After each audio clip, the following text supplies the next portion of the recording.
मित्रांनो, आज आपण पाहणार आहोत जुने पाठ्यपुस्तक इयत्ता दुसरी छान छान गोष्टी, त्यातील एक सुंदर कथा। कौरव आणि पांडव। फार पूर्वी भरत नावाचा पराक्रमी राजा होऊन गेला।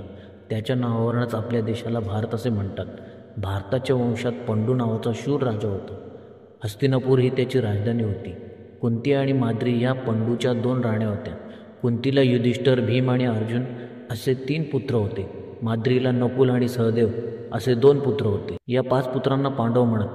पंडूच्या मोठ्या भावाचे नाव धृतराष्ट्र होते। तो जन्मापासूनच आंधळा होता। त्याच्या बायकोचे नाव गांधारी। धृतराष्ट्राला 100 पुत्र होते।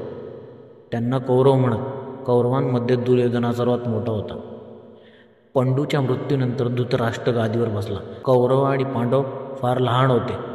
आंधळ्या धृतराष्ट्राला राज्यकारभारात भीष्म पितामह मदत करत असे। कौरव आणि पांडव हे चुलत भाऊ होते। पांडव खरे बोलणारे आणि चांगले वागणारे होते। कौरव दुष्टपणाने वागणारे होते, म्हणून कौरव आणि पांडव यांचे पटत नसे।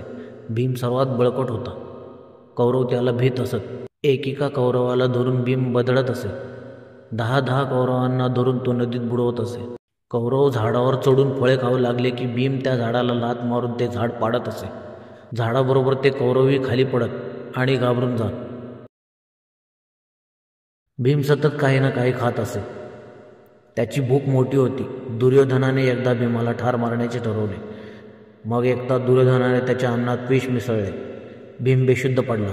त्याचे हातपाय बांधून कौरवांनी त्याला गुपचूप नदीत फेकून दिले।